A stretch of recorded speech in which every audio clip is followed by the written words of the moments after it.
All right, there we go. We're working. Welcome into the Real Underrated Podcast. I'm your host, Joshua Holiday. That is Timothy Beckman, and he's eating some McDagnalls.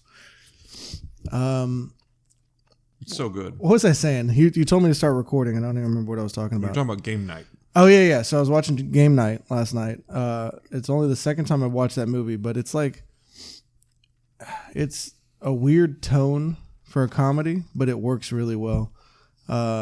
I'm not familiar. I don't remember this movie at all. Yes, with Rachel McAdams and George Bluth Jr. What's his name? Jason Bateman. Jason Bateman. Yeah, Jason Bateman, Rachel McAdams, the guy who played Winston and New Girl. Can't remember his name. Do you know his name? Hilarious movie though. It's about a group of friends that have game night every week, and Jason Bateman's brother is just a total asshole. Like, you know, they think he's just beyond rich because he does stocks or some shit. Mm-hmm. And turns out he doesn't do stocks, and he has them come over for a game night to remember, right? And he always beats Jason Bateman. He's never beaten him, his older brother, in game night. Mm-hmm. So he goes over to his house to go beat him, and the game is he has set up for a company to come in and kidnap one of them, and then they have to find them. And the grand prize is Jason Bateman's dream car, which is a red Stingray Corvette, which his brother just bought. So he was like, okay, game on. Well, it turns out he actually gets kidnapped. His brother does. And they're like, wow, they're sitting there on the couch while he's like getting stabbed and like getting beat up. And so like, wow, this is really realistic. Good job, Brooks. And then he gets taken and they're like, oh no, like it's really funny. Funny movie. Interesting premise. I'll give you that. But yeah. Rachel McAdams. Oh my God. She was hot in that movie, man. She accidentally shoots Jason Bateman in the arm. What was that on? What do you mean, was it on? Like, where'd you watch it? Oh, I own it. Oh, you own it? Yeah.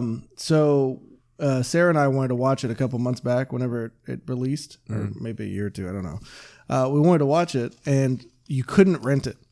You know, like when they first released, sometimes you could only buy it, and I was like we really wanted to watch, it was that or something else, and we settled on that. So I went to go look it up, and it was like, buy? And I'm like, sure.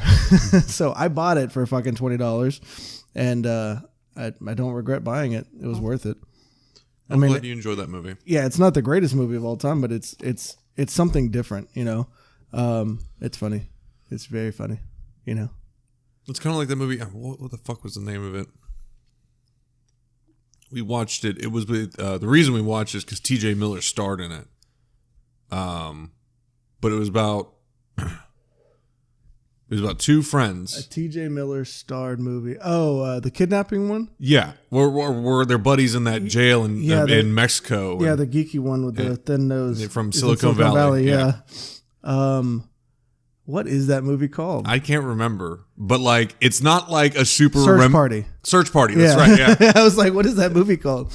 But it's not like a super memorable movie. Yeah. And so because of that, I'm just like the way you're describing this game night to me, I'm like, it's kind of like very similar concept, but it's not. It's I don't know. It's I can't say it's memorable because I just watched it, so obviously I remember all the beats of the movie. Right.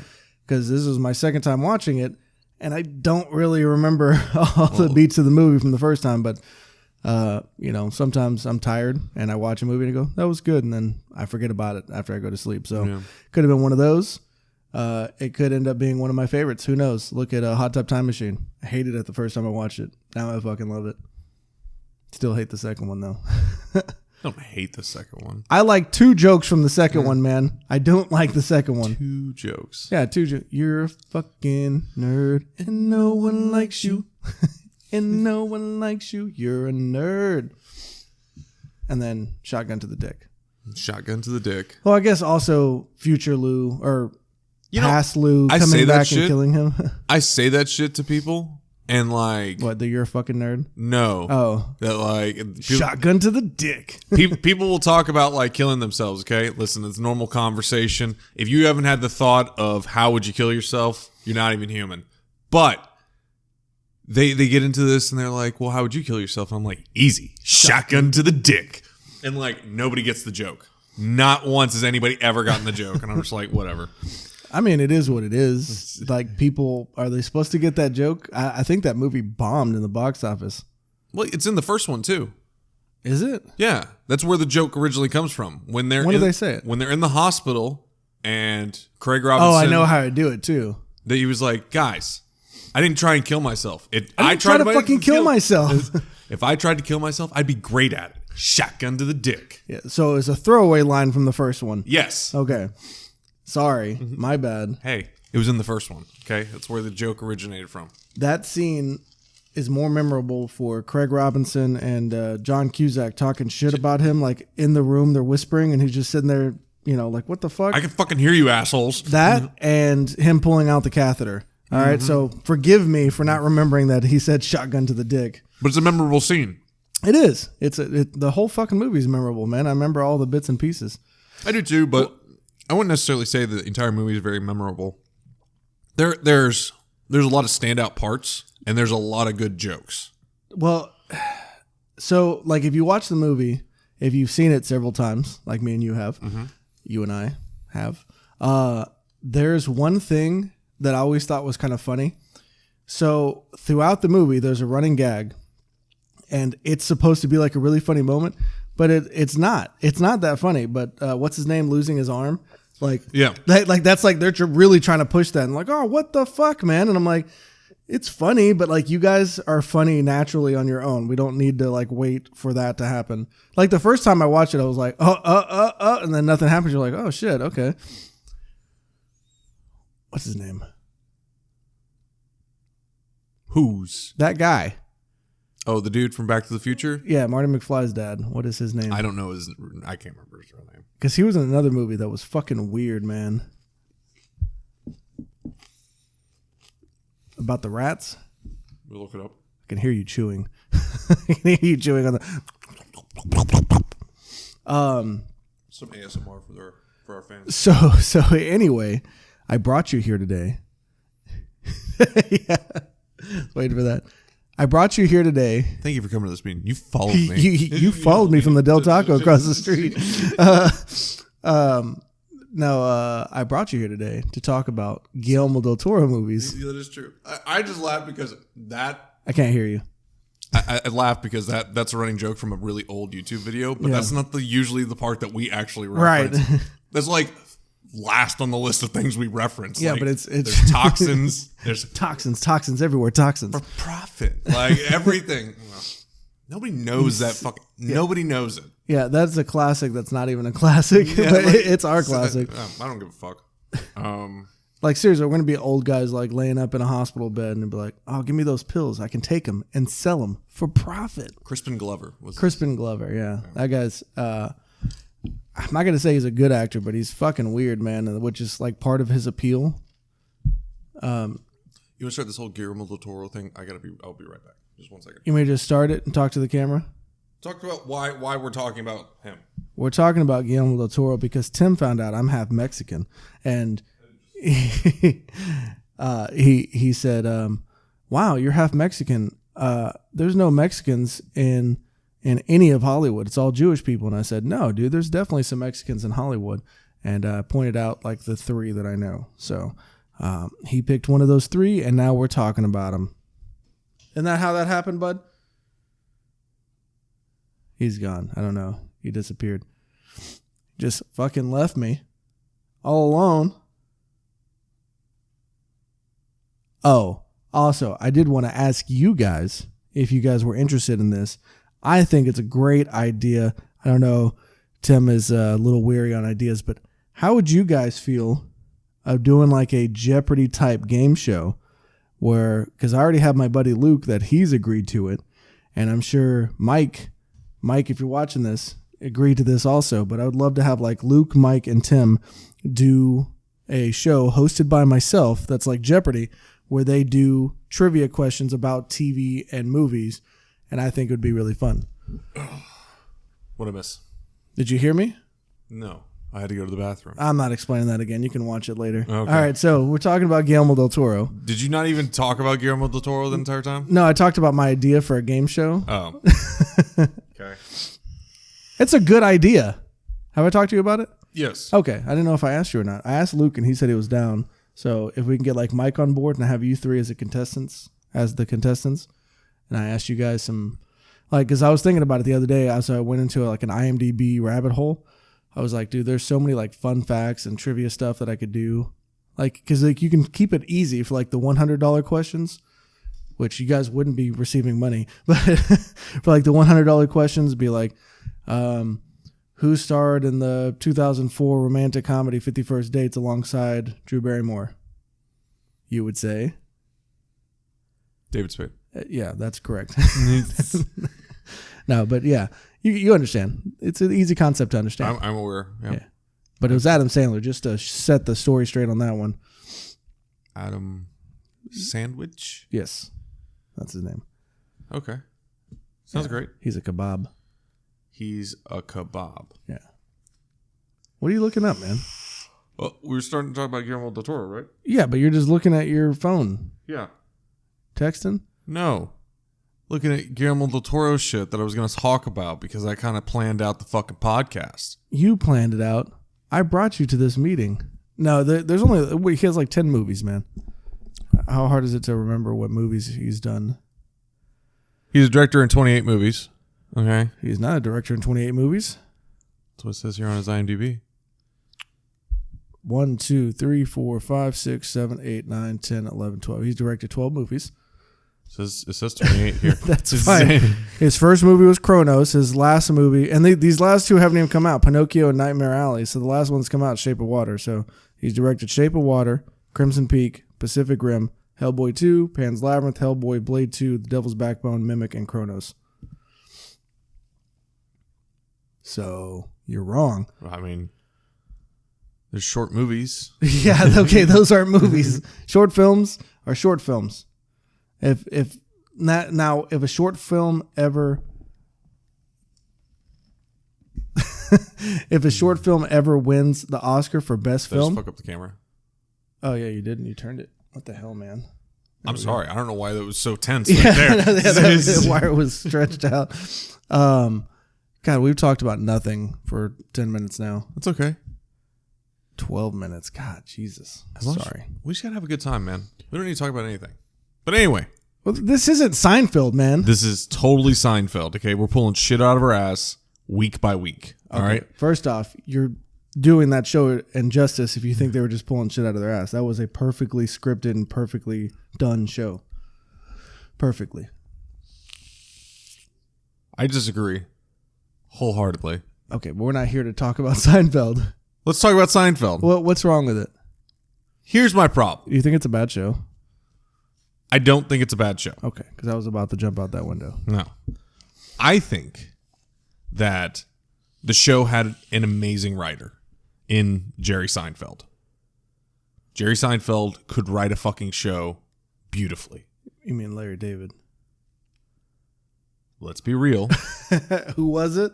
Who was actually writing that show? I'm not taking anything away from Larry David, but Jerry Seinfeld's jokes are what rang true throughout that show constantly. Because I don't want to be a pirate. That's Jerry Seinfeld's jokes, all right? Because Jerry Seinfeld, whether you like it or not, is one of the greatest comedic minds of all time. And yeah, the B movie was lit. It is what it is for what his career has produced, but what he can do as a stand-up especially. Have you seen his new special? I don't think he's funny as a stand-up comedian. So really? I actually enjoyed his new special that just came out this last month. It's called 23 Hours to Burn. And it was really interesting. But anyway, I think that the other characters of that show are what made that show good, though. Because Jerry Seinfeld is an awful fucking actor. He is. And if it wasn't for Elaine, if it wasn't for fucking George. Kramer. Yeah, Like Kramer's like the standout. Like if anybody thinks of Seinfeld, they're like, oh, that one with the crazy guy with the hair. Yeah, like it is crazy. If it wasn't for like Festivus and shit like that, like it's this pop culture stuff that happened. Fucking It's a Festivus miracle. Newman. Yeah. Like hello, Jerry. Yeah. I fucking love Wayne Knight. I enjoy the show, but I think the caveat to the show is that its leading role sucks. Name a sitcom where the leading role is the most interesting character, because your show, How I Met Your Mother, Ted Mosby is the most boring fucking person. I would agree. Friends, Ross was, I guess, kind of the main character, but he most boring person, right? Honestly, when I look at that show, that 70s show, Eric Foreman, boring. I think Monica was the main character of that show. Monica? Why? Mm-hmm. I don't know. I just feel like Monica's story, the progression of it, her apartment. Yeah. Yeah. Like it's always a fixture. She was always had a story going on with her life. Like she wasn't necessarily really a side character. Like Phoebe. Phoebe is a side character. Total side character, even though she's part of the main cast. Joey, side character. Joey, even though he does his one-off episodes here and there. Right. But Ross kind of always had a story, but his story was always usually tied to somebody else. It was Ross and Rachel was pretty much most of the show, and then I mean they had a more interesting character. They had more interesting development for Courtney Cox, so maybe you're just like remembering that, and like that's what, because like her and Chandler, like I don't think anybody saw that happening, and then it kind of launched into this beautiful thing. Yeah. So I mean, it's the best relationship in that show, and probably I don't even like that Ross and Rachel ended up together. To be honest with you, I'm like, well, we ended before their next break. That's all that show did.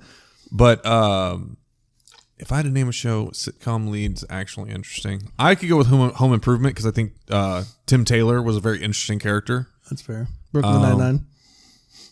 Yeah, I mean, because Jake Peralta. I don't know. Holt kind of steals the show on that fucking show. Like, but he doesn't have arcs. Holt does not have a whole bunch of story. You know what I mean? Like he has a fight every now and again with Kevin. You know what I mean? Like, right. And usually Jake is in on the stuff. So like when Holt got had to go into witness protection, who else had to go into witness protection? Jake also did. Huh. So it's well, I mean, like also with like the comment I made about Friends, who would you say like the main character of It's Always Sunny is? That's pretty even besides D, I would say. You think so? Because like you see a lot of Frank and Charlie. You see a lot of Dennis and Mac throughout the show. So I wouldn't, that is an ensemble cast to a T, because each person also gets their own dedicated episode. Yeah. Because like you have Charlie work, you have Frank, I forget what Frank's episode is called, but like the point POV. Of view. Yeah, with Frank. I remember. Mac pretty much got like a couple episodes in season 13, which is the worst season. I haven't watched it yet. And then D got the Halloween episode where she's a bird. Yeah. So I think her best episode is The Gang Broke D, but oh yeah, where she's a stand-up comedian. Yeah, she's a stand-up comedian. Mm-hmm. Yeah, that was also good. Yeah, no problems there. Anyway, what a great show it is. Except for season 13. I haven't watched it. Did you watch season 14? No. What the hell? I'm 2 seasons behind. I just haven't watched the show. All right. After season 12, I kind of lost some interest in the show. Really? Yeah. Why? It's still hitting the same beats, man. Season 12 was just kind of like okay. Like it started with season 11 is where I felt like a decline happened, and then as soon as I heard that season 13 was bad, I was just like, well, I'm done with the show. Yeah, but season 13 was like, it almost felt like purposefully bad, if that makes any sense. Like, it didn't seem like anybody was in on it. And I was just like, are you guys done with this show? And then season 14 came out and it was fine. I was like, what the hell? I mean, it's been running for, 14 years. But I mean, I remember when that show first came out and I was in high school and people in my high school were like, yeah, man, it's like the greatest show ever. And I'm like, I don't fucking see it because I didn't like season 1 whatsoever. Without Frank. So you're a Frank kind of guy. Yeah.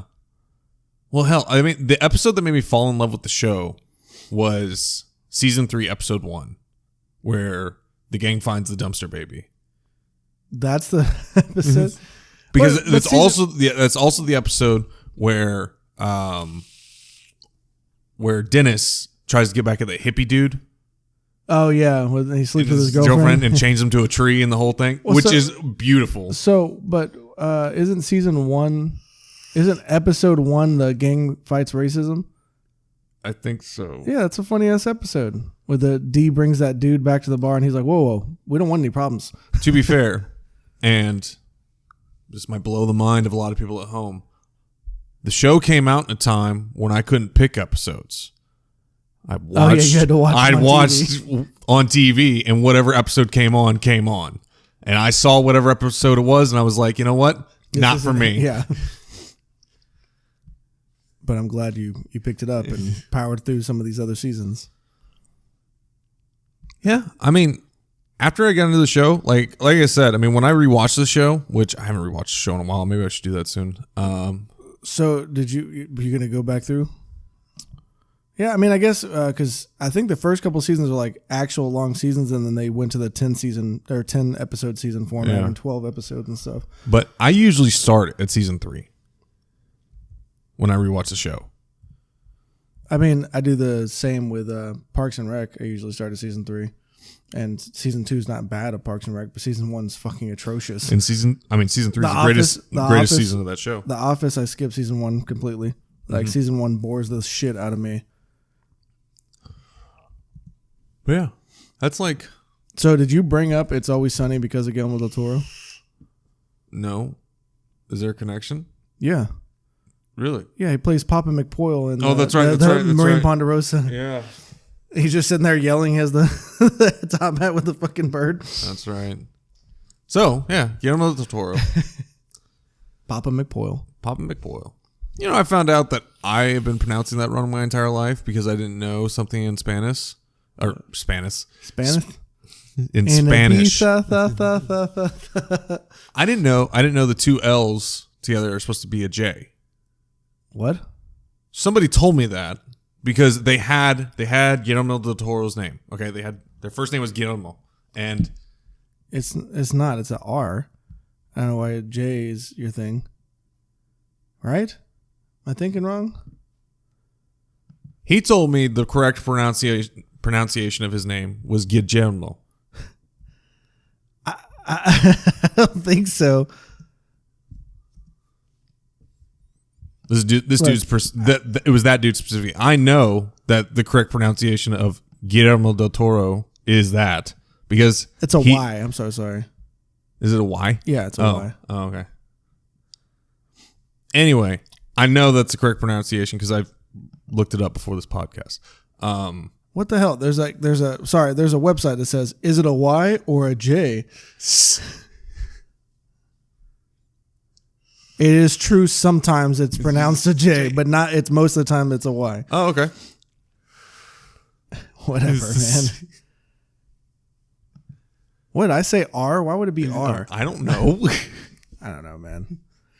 Can you tell I'm only half Mexican? I can't tell. Learn Spanish. Anyway, any Hoosiers. I wanted to talk with Holiday about some of these movies because Del Toro is a goddamn genius. He was such a big part of my teenage years. Like all the movies that we're going to talk about today, excluding a couple I saw when I was a teenager. And there's something about his art style. There's just something about the way he tells stories that I was always hooked on him. Like he was just fantastic. Well, I love his monster designs are just beautiful. As an artist, I mean, I feel like he is one of the greatest, especially in the fantasy genre. Like, and I wouldn't even say the horror genre, even though, you know, he has a few horror movies and he kind of walks on the darker side with his movies. Well, that's why Nightmare Alley is promising to be a great movie because it's got Willem Dafoe, Bradley Cooper, Ron Perlman, what is her name?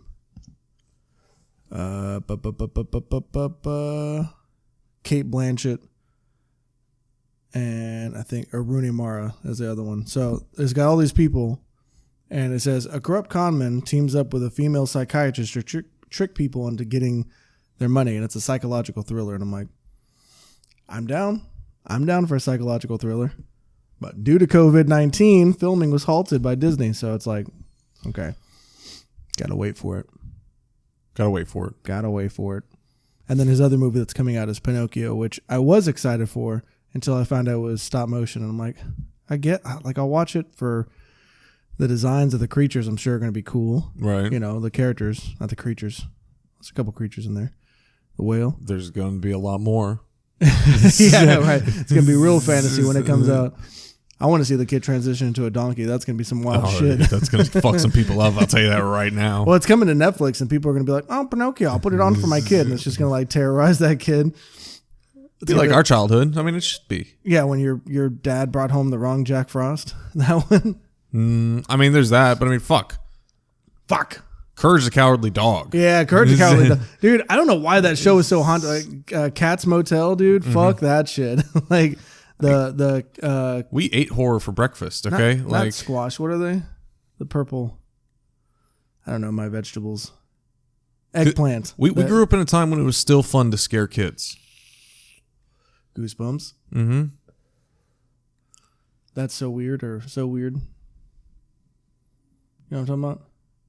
Yes, I do know what you're talking about. Yeah, like a Kids X-Files. Yeah. I just remember one specific episode that I remember is Cameras Take Your Soul.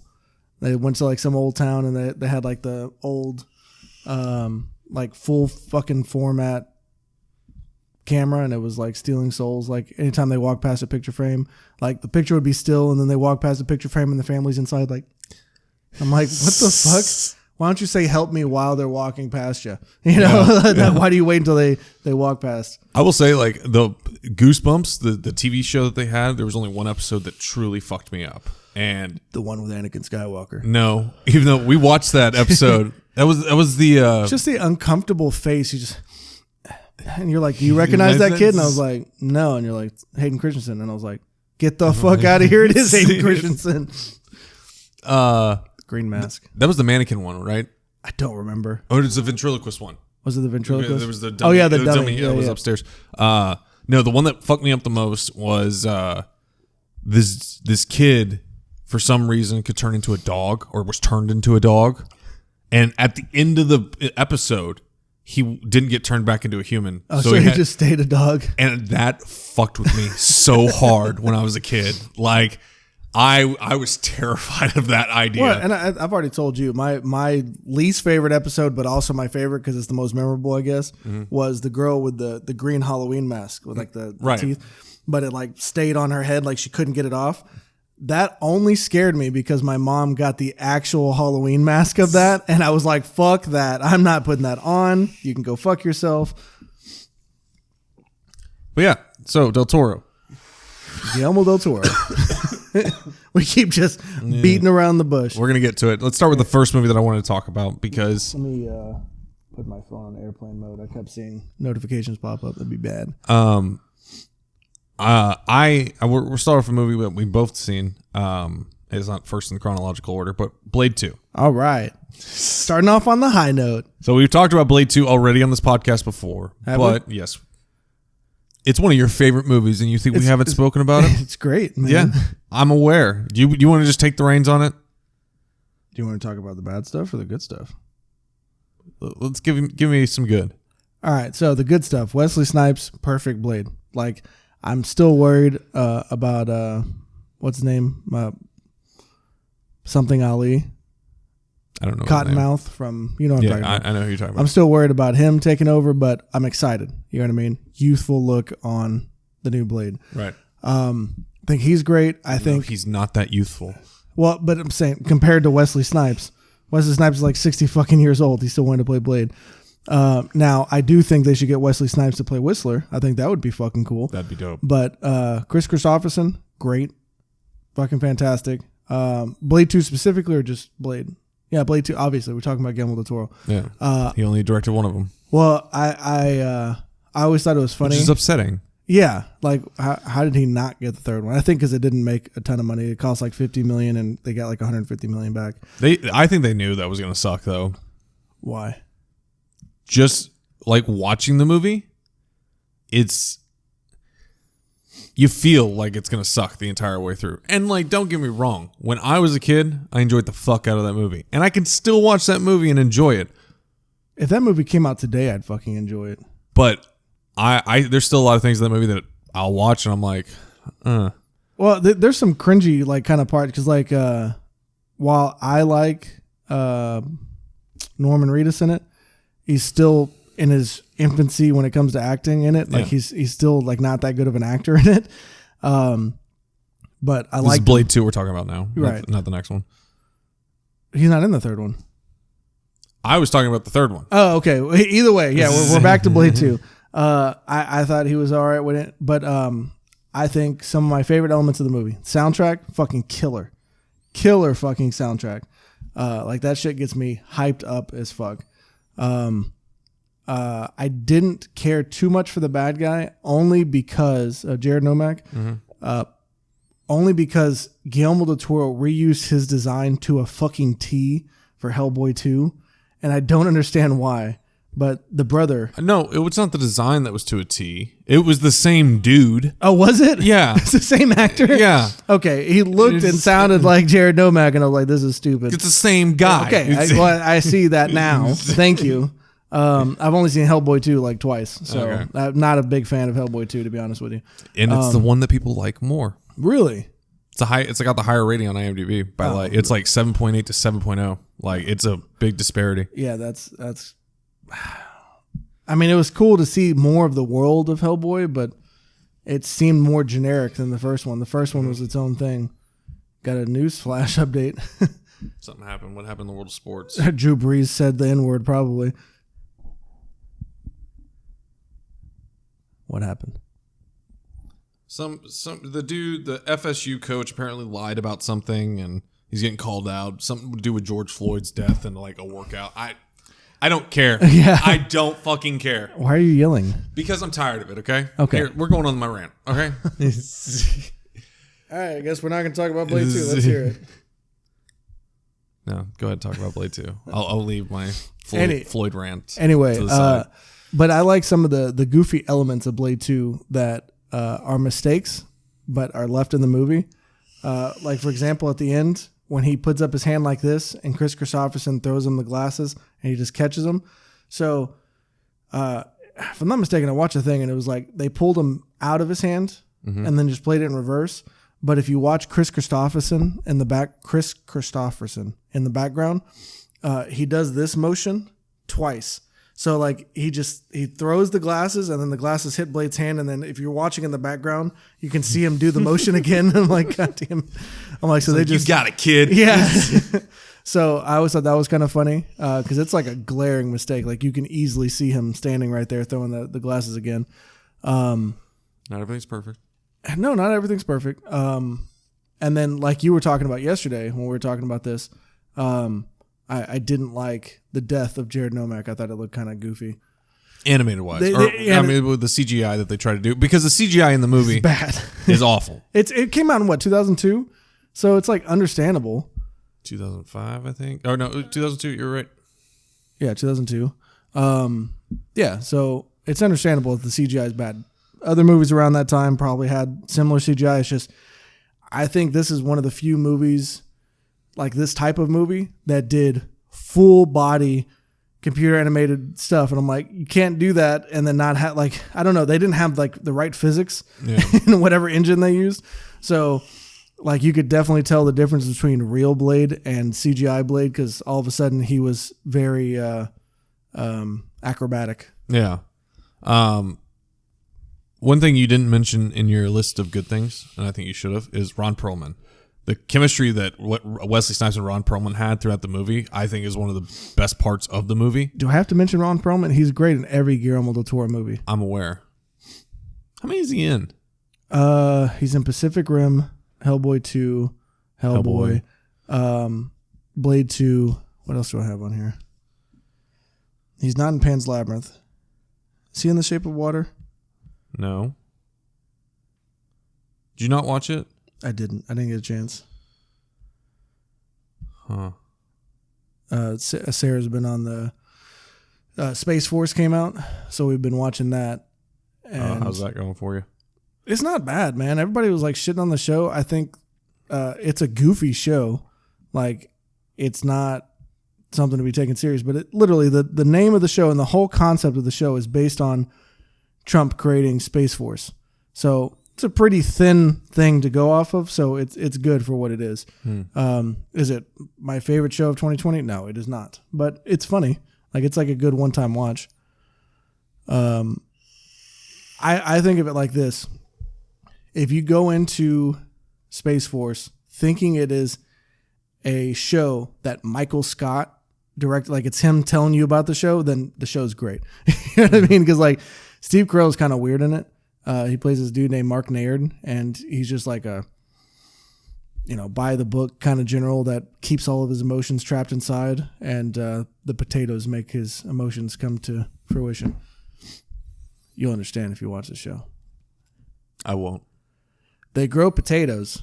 No, I don't want to hear it either. No, your character. So real quick, I think the person if you ever watch the show, the person you'd like the most is John Malkovich, because he's like the voice of reason. In the whole show, he's like, we should delay the launch, and he's like, no, we're not delaying, and he's like, that's $6 billion. If it blows up today, you're kind of screwed. Like he's just super depressed about like everything because he's a genius scientist and no one listens to him. Like they don't listen to reason there. And they end up launching the thing, and he's like, well, congratulations, Mark. It made it to space. And then immediately this Chinese space station comes across and just like dismantles it. Like a $6 million fucking satellite just and like it just comes up and like literally just takes off both of its solar panels and they start floating away. I'm like, fuck. But yeah, it's a show. It's a show. Yeah. Sounds great. So anyway, Ron Perlman.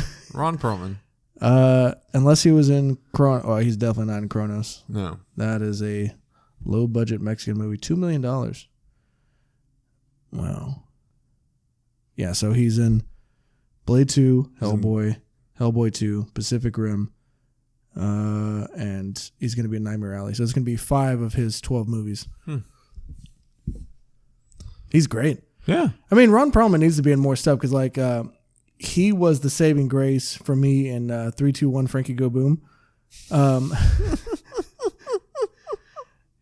What the hell was that laugh? I can't believe you brought up that movie. You showed me that movie. I know, and I love that movie, honestly. If you don't know, 3, 2, 1, Frankie Go Boom actually has a decent cast. Yeah, it's not bad at all.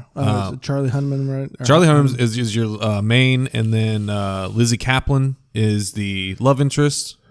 So gorgeous. What is his name? Brandon McDowd? Is this his name? I will tell you.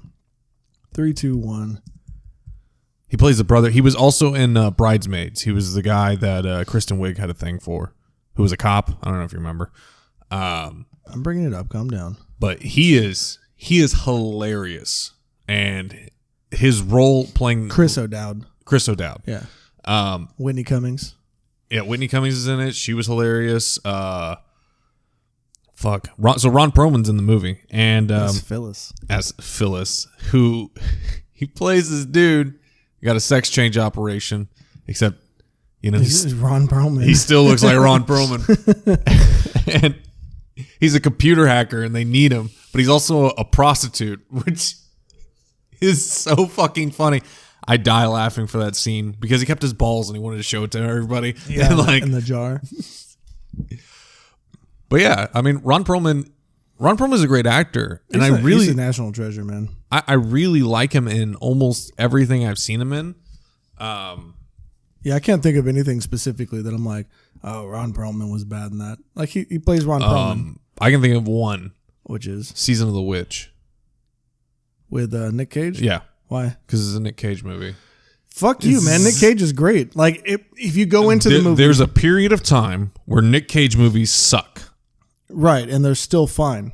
Like the only movie that I can agree with you that it sucks and it just sucks and sucks is Next, right? Where he can like see the future a little bit, and then like the very end they're like, oh no, he dies, and it's like, I'm like, no, that's the stupidest fucking thing. I think his worst one was Bangkok Dangerous. No, dude, Bangkok Dangerous was dope. I hated it, dude. I hated that movie. God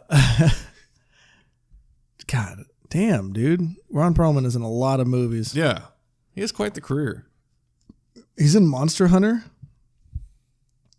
Well, that's gonna suck.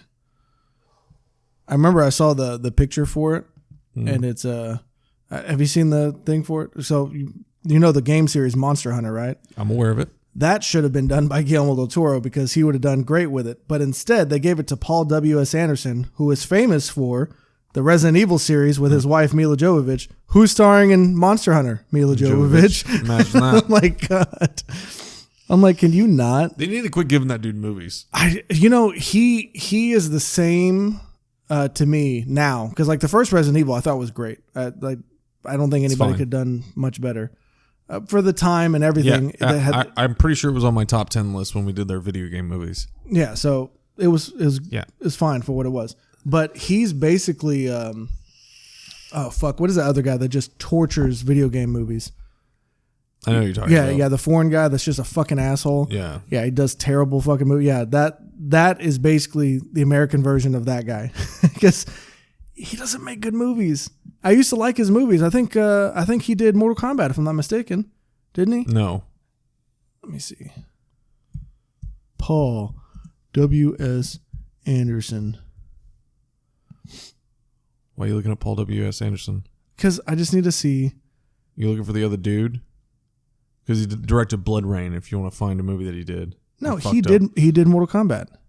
Paul W.S. Anderson. Mm-hmm. Oh, okay. Yeah, I was like, I know he did something that was good. Well, it's good. It was good because everything else is shit. And then people kept giving him movies because he did Mortal Kombat, Event Horizon, Resident Evil, Alien vs. Predator. I don't know how I didn't realize. Like, you can kind of tell from his movies the same tonal. Did you do Mortal Kombat Annihilation as well? Or was it no, he did not. It was somebody else. All the Resident Evils, the Three Musketeers, obviously Mila Jovovich. I'm still torn on that movie. Death Race 3, Inferno, Pompeii, Death Race Beyond Anarchy. He has 3 direct-to-video movies: Death Race 2, Death Race 3, and Death Race Beyond Anarchy. I don't know why he keeps going back to that series. Because he loves Death Race, man. The first one was so fucking good. But yeah, he did Mortal Kombat. That's like the peak of his career. And honestly, I didn't mind Alien vs. Predator. I thought it was a cool concept, and it wasn't a bad movie for the early 2000s. Mm-hmm. If it came out today, it'd be fucking terrible. Now, Alien vs. Predator Requiem was fucking awful, but maybe it's because it wasn't directed by Mr. Anderson. Oh, he's from England. Sorry. He's the English version of that guy that does shitty movies. I could have sworn he was American. I've never heard him talk, I guess. That makes sense. Probably. Anyway, do you have anything to say about Blade 2? We're still in the first movie. No, I don't really have anything to say about Blade 2. I think I've said all I need to say. Yeah, it's a good movie. Yeah. So the next movies that I want to talk about, I'm going to talk about 2 because they are connected. And what movies are connected? The Devil's Backbone and Pan's Labyrinth.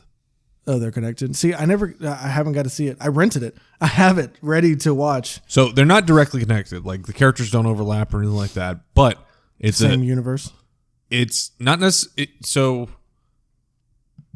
when Del Toro made these movies are specifically talking about the Spanish Revolution and the fall of fascism. And both movies are telling the story of fascism, but through different people's eyes. At different parts.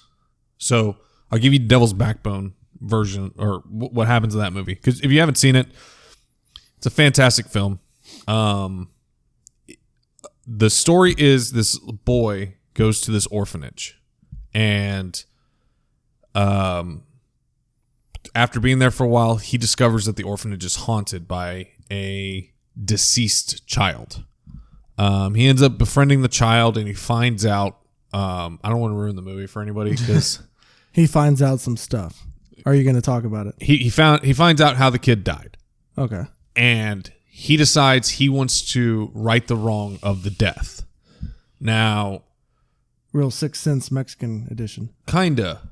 It's kind of the direction they go into. So It's super interesting, and you kind of see the relationship that they form there, but it's more about how the orphans are the rebels. They are the Spanish people that are trying to end fascism, like that's in the imagery that we're talking about here. And the people that run the orphanage are the fascists. And it's about them rising up and figuring out a way to be able to overcome the fascists. And the children. No. The children need to overcome the fascists, the adults. And so it's like Peter Pan. Joking. It's like Annie. No, yeah, fucking Annie, man. Those are some goddamn fascists, I'll tell you what. It's Annie if Annie was a Mexican boy and found a dead person. Found a dead person and didn't sing any songs because the sun's not going to come out tomorrow. On the horror side of things, I wouldn't say this is a super scary movie. More suspenseful. It is very much more built in suspense. Well, I think he's great at that. Very much like Pan's Labyrinth. Yeah. Pan's Labyrinth is not super scary, but it's very suspenseful. And it has does it have haunting imagery like it does in Pan's Labyrinth? Because like when you see the general fucking beat that guy's face in with a beer bottle, I was like, Jesus Christ. Yes, you have that in Devil's Backbone as well. But all in all, very imaginative deaths. All in all, I love the Devil's Backbone. I actually saw the Devil's Backbone before I saw Pan's Labyrinth, which is how it's probably supposed to be, but you know. Oh, so I didn't know about it. So Devil's Backbone came out before Blade 2. Right, but did not. I don't think it was released in American cinemas. It was not, but I saw it eventually, and then because I know that's one of the Pan's movies. Labyrinth comes out in 2006. So 5 years later is when he makes his second movie because he was tied up in big Hollywood productions. Blade and Hellboy. He had Blade 2 and Hellboy. But Devil's Backbone, you need to check it out. If you enjoy at all a foreign film, if you enjoy horror or suspense, I feel like it's a fantastic movie. I don't think it's streaming on anything right now. Well, I think the jumping off point, no, it's not. That's why I had to rent it. I think the jumping off point is Pan's Labyrinth. I think a good amount of people know about Pan's Labyrinth or have seen it. So if it's along those lines, then it's definitely a movie to watch. Yeah. Right? Oh, yeah. Yeah.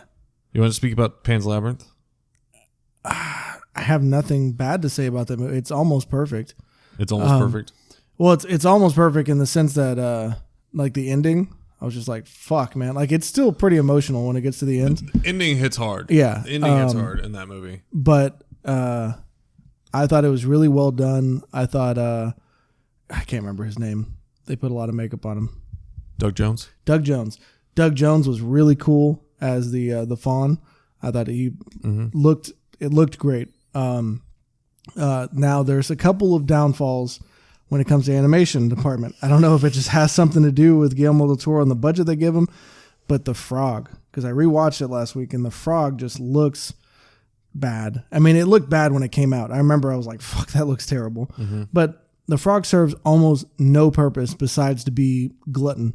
You know, she's underneath the tree and she's like, you're stealing all the nutrients from the tree. And then the frog like just fucking vomits all its guts up and then she gets the key. And I'm like, so what was the point of the frog? You know what I mean? I was like, I think for such a short scene, they should have just built an animatronic frog, but they didn't. So, yeah, but that's like that is the one scene that I can say that didn't hold up today, but everything else pretty damn flawless. So do you remember when the movie came out? Did you see it when it first came out? First off. I saw it not in theaters. I did see it when it first came out, but on DVD. Like as soon as it released on DVD, I had seen stuff about it, and I was like, "What's this about?" And then I checked it out, and I was like, "Yeah, this movie's fucking fantastic." So I saw it. I didn't get to see it in theaters. I saw it on DVD when it first came out, and I remember this movie blowing up in a big way, like underground wise. Right. It's like Napoleon Dynamite. It came out to video and people were like, fuck, have you seen this movie? It's like, what the fuck? Yeah. Like it really blew up. And I remember like it crossing over into a lot of things. Of all of Del Toro's movies, I think this one stands out in a big, big fucking way because I think almost everybody knows the movie if you know his name. If you know Guillermo del Toro's name, Pan's Labyrinth is synonymous with. Yeah, and I really feel, even though it's not the one he won the Oscar with, it's not maybe not his best movie. I feel like this is the movie that is identifiable to him more than anything else. I agree. If you're saying Guillermo del Toro is one of my favorite directors, and then someone says I've never seen any of his movies. Which would you recommend? Pan's Labyrinth is the one that you say, this is how you get into Guillermo del Toro's world, and then you can go from there. Because it seems like he had, with Pan's Labyrinth, he had no interference. Like, it was completely his vision. And then you go the opposite, Pacific Rim. You can definitely see his influences, but it was a little bit more fun, energetic, and stuff like that. I don't feel like that was more him.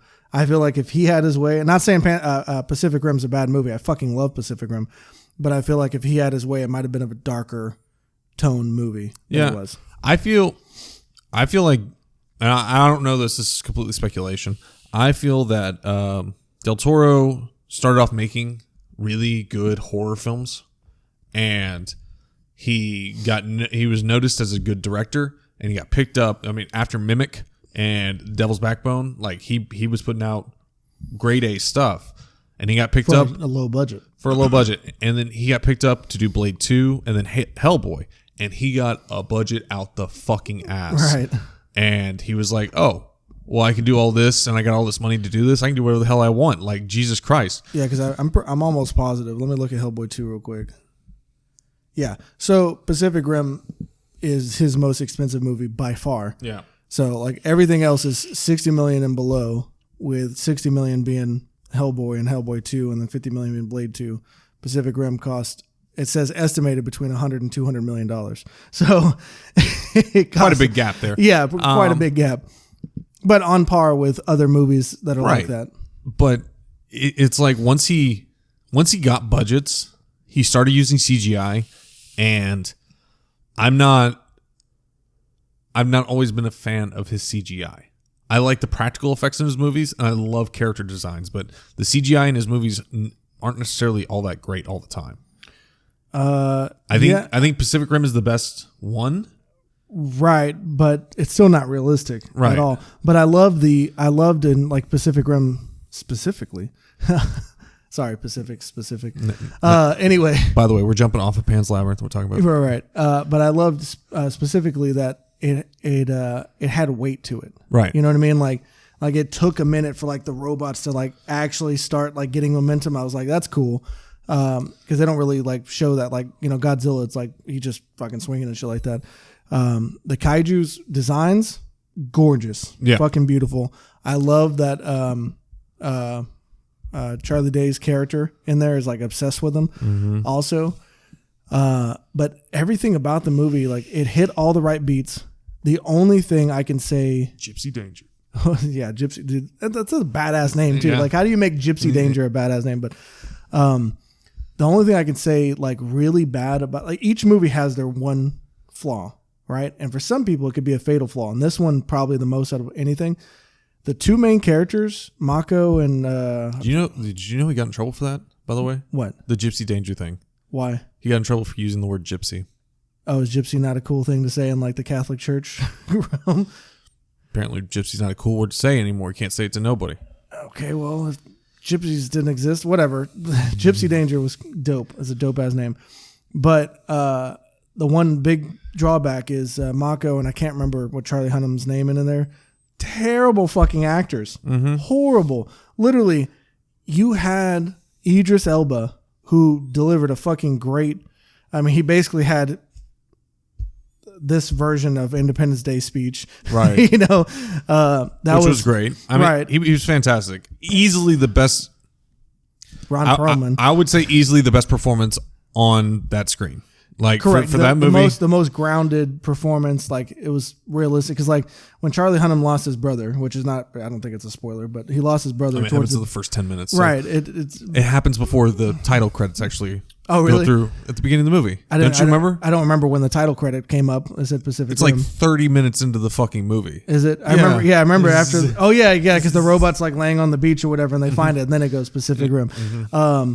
So yes, his brother dies, and like you don't really feel the weight of it. Like he talks about it a couple times, but like you don't feel the weight of his brother dying. But like the relationship between Mako and Idris Elba's character, it seems more palpable. Like you can see like he actually has like genuine concern for this girl, and you know he's a good father figure, and he also has this other issue that's going on that he has to deal with. Yeah. You feel that. compared to everybody else is kind of lighthearted. You know what I mean? Like Charlie Day is just like a super fan, and then Charlie Hunnam's like, that Knifehead's the one that killed my brother, and he's like, oh, that sucks. I'm like, shit.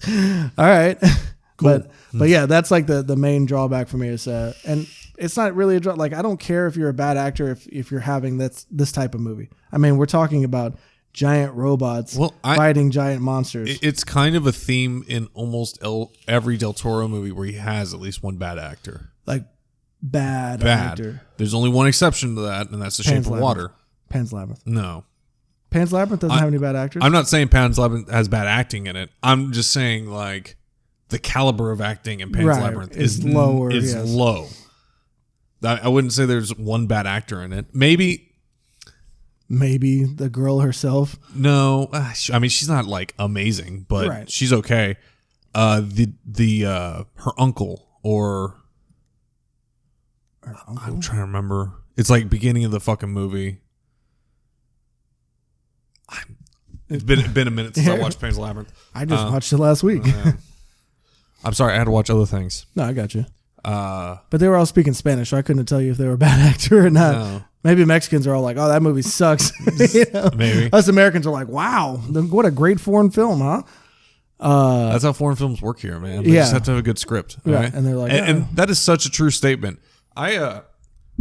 Not to get off Del Toro again, but you gonna talk about Parasite real quick? No. Okay, I was like, God damn it. So my phone. You look like Chris Farley living in a van down by the river. That should have been his TED Talk. Ever since we started talking about Shawshank Redemption, my phone has been listening to us, and my YouTube has been like, "Yo, here's some Shawshank shit you should watch."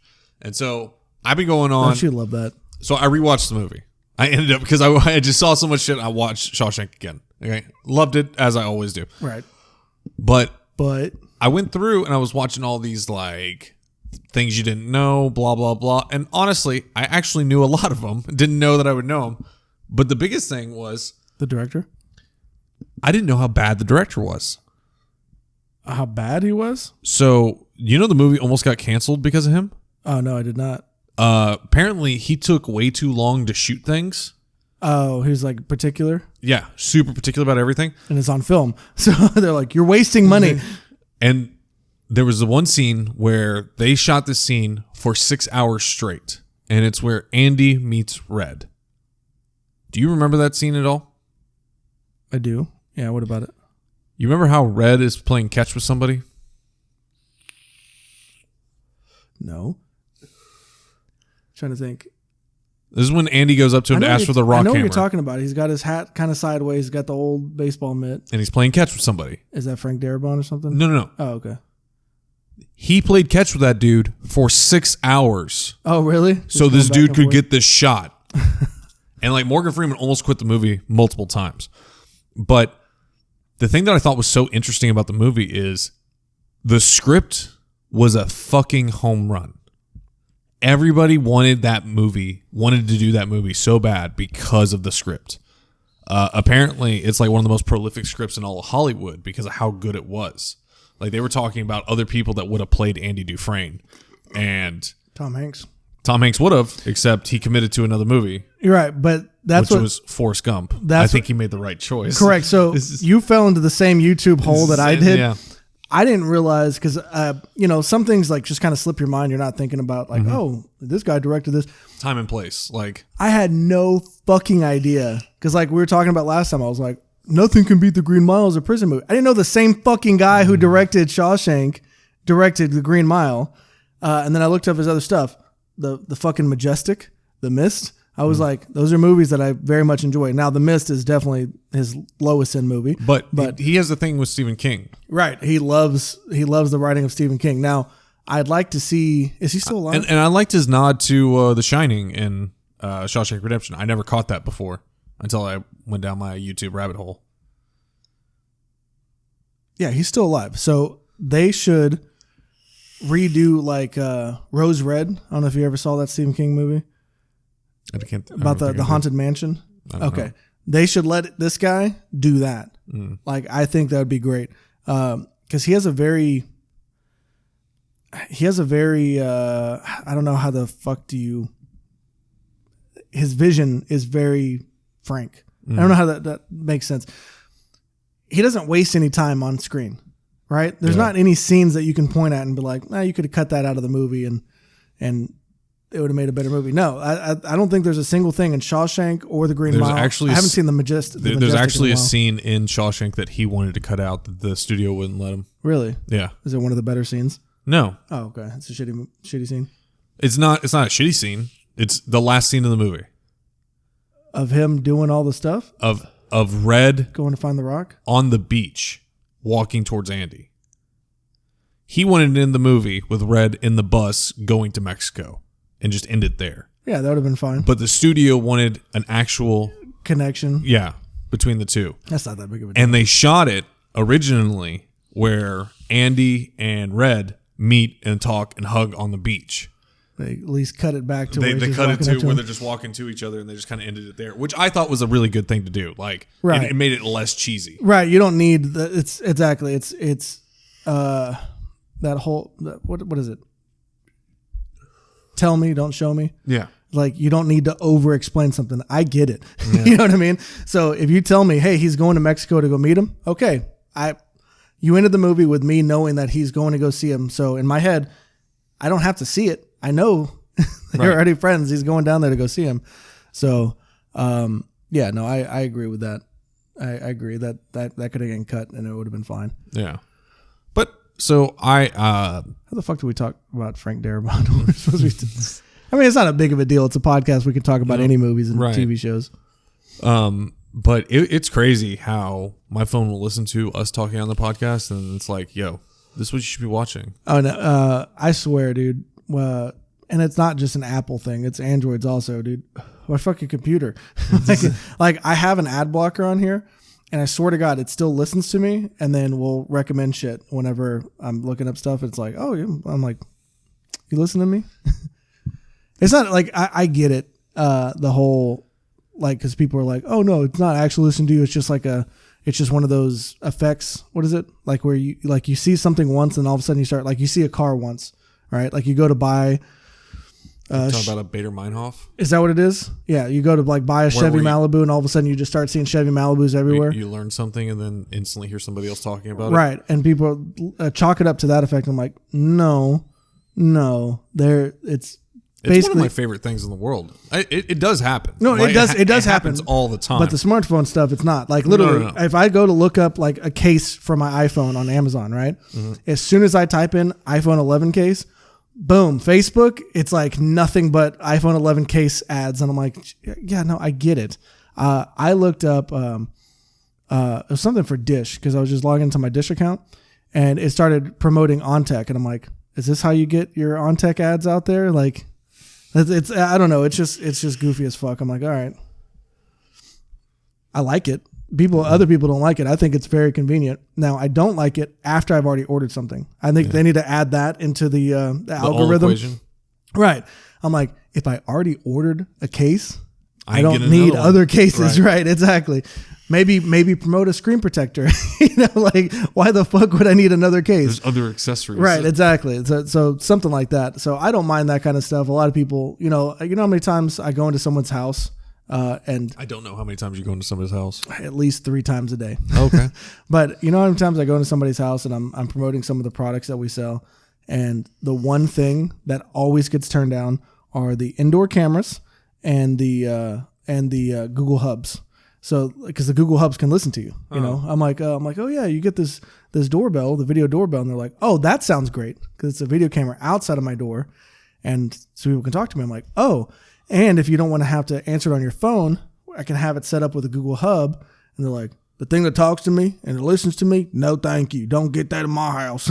I'm like, all right, okay, that's fine, I get it, but like, I have a hub in every single fucking room of my house. It's great. They've heard everything. And it says just listening to you have sex constantly. With myself? Yeah. Just said that. Like, fucking again? I know. They're like, Jesus Christ, a third time this afternoon. He's not even watching porn. We can see his phone. He's on Amazon looking up iPhone cases. Full circle. Full circle. Anyway, but yeah. So phones listen to you, and we should get back to Del Toro movies. Right. Let's talk about Hellboy. Okay. We'll talk about both of them. Wait. Phones listen to you? Phones listen to you. Guillermo del Toro should direct the new. If you could have him direct something, what would you want? Like if he could remake a movie, what would you want him to remake? Any movie? Any movie. You can pick whatever you want. I would like. Oh man, any movie. Honestly, I would like his take on. I don't know, like. I already know mine. What's yours? You go on yours, and let me think about mine. I want him to remake Mars Attacks. Why? Why? Because that movie's perfect. That movie is shit. I hate that fucking movie. Movie's awful. Okay. I remember watching it as a kid and dying laughing, but I can't watch it now because yeah, I know. Like can't. You know what I hate honestly more than the aliens talking is the song that kills them. And I'm like, Jesus Christ. I fucking hate it so much. When I was a kid, I thought that was like the coolest shit. So fucking funny. Heads exploding. But I think Joan Cusack should come back for the sequel. I think Del Toro would make amazing looking aliens. Instead of going for a horror vibe, try and do a comedy vibe to his character designs. Is that not what they did in the first one? And I'm talking about with Del Toro, like changing his whole vibe. just keeping along with the first one. Right. Like keep it a comedy. Right. Don't turn it into a horror film. And I think he would do amazing. I think he could do an amazing job. You get do it in Spanish. You get Ron Perlman to play the president of the United States, right? Okay. Like I feel like it's a great movie. I mean, who else is going to follow up Jack Nicholson? You got to get somebody like Ron Perlman. I would totally put Ron Perlman in that slot. I mean, I can't argue with that. I would definitely watch it if that came out. It's like, fuck, man, that's a good one. I'm over here thinking about like good movies to remake. I guess I should look up the bottom of the barrel. Why would we look at good movies to remake? We should be remaking shit movies. I'm talking about not good movie. Like I wouldn't remake The Shawshank Redemption with him. You know what I mean? But I'm talking about like movies that were like pretty good, like but could use an uplift. You know, fuck, man. Because I wouldn't put him in an action movie. Because like I said, I think that was more of a collaborative effort on Pacific Rim's part. Yeah. I'm trying to think of like a Sixth Sense type of movie. Like a psychological type movie. Dude, if they would just let off of like... Oh, you know what? I have it. Get rid of all the fucking the sequels and shit like that, but Saw, just a single Saw movie of Guillermo del Toro. Really? I think that would be really fucking cool. I think he would be do an interesting take on Jigsaw. Personally, is that a bad one? I thought. I mean, it is. It's up his alley. I went with Mars Attacks because I think he could do the character work.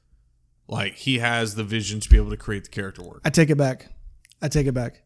So along those same lines, Total Recall, Arnold Schwarzenegger, Total Recall. Okay. Like the aliens and everything. Give me all that. Give me the 3-titted lady. All right. I mean, like an alien movie is, I think, what he should do because he is so good with monsters and like fantasy that I want to see him try and do sci-fi, but not horror. Right. Not like right. I don't need like an Alien remake where it's like back to the origins of aliens. I don't need which I mean I feel like he could do. Oh yeah, absolutely. I think he could do the suspense stuff like fucking crazy. Like if they you know what if they let him do because like there's some movies that kind of flew in the radar that were not bad movies. It just is it Parabellum? What is it? Oh God. What are you talking about? It's an alien movie. Dude's on a space station and he's like all alone except for these creatures. I don't remember. Oh fuck. Is that the one with Ryan Reynolds? No, that's Life. Oh. And that's a whole ensemble cast.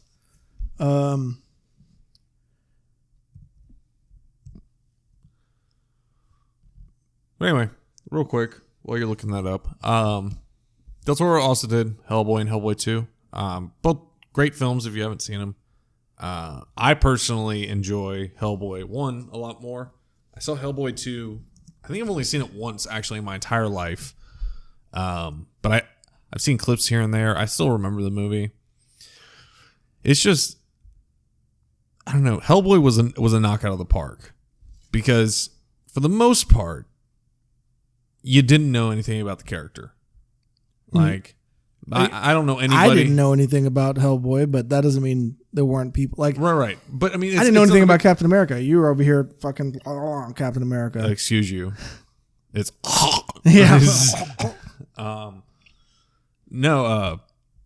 It was never a comic that I read. Like, it was never a part of the whole thing. Like, the Spawn is another example of that. I don't know that much about Spawn, you know how because great if he did a Spawn movie. Jesus Christ! I mean, if he would do the new Spawn movie, I'd be happy.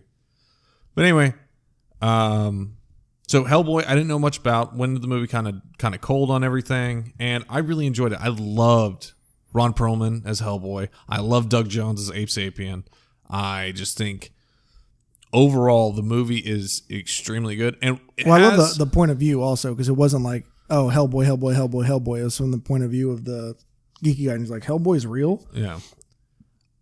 And the other thing I love about the movie is the villain is actually a real villain of history, and is actually one of my favorite villains of history, Rasputin. Yeah? Yeah, I love Rasputin. Pourquoi? I think he was an extremely interesting person. So on here, real quick, it shows, I looked up underrated sci-fi movies, hoping to pick it up, and Mars Attacks is at the top of one of these lists. Dark City, Snowpiercer, A Scanner Darkly. Could you imagine Del Toro doing that? A Scanner Darkly? Yeah. That movie was fucking weird as it is, man. I don't know if he could top the weirdness. He might be able to ground it better. Oh, The Thing? That would be a fucking movie to watch with Del Toro at the top of it. But they remade it not too long ago. Yeah, but wasn't it like a shot-for-shot remake? Or no? It wasn't shot for shot, but it was... they changed all, like, they did all the CGI and shit. Yeah. People were like, what the hell? And they actually filmed it with... I remember we watched the thing on it. It was like they actually filmed it with animatronics and stuff like that. And the production company was like, nah, CGI all over that. I'm like, why? I have no idea. Alien Mine, or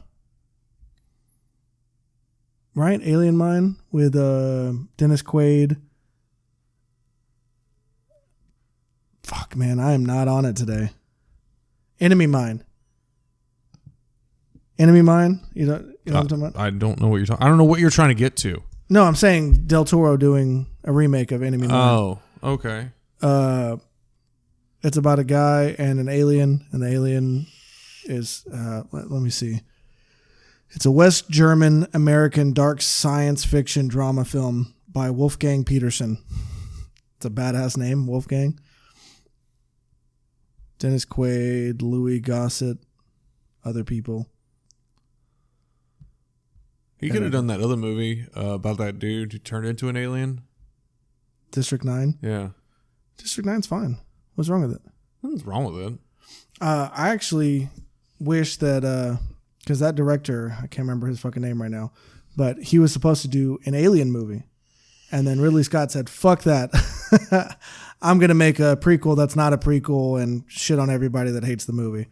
And then... fuck Ridley Scott. Why? He brought us Alien and Aliens.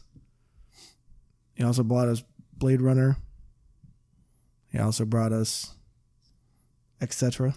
Etc. His brother brought us Top Gun.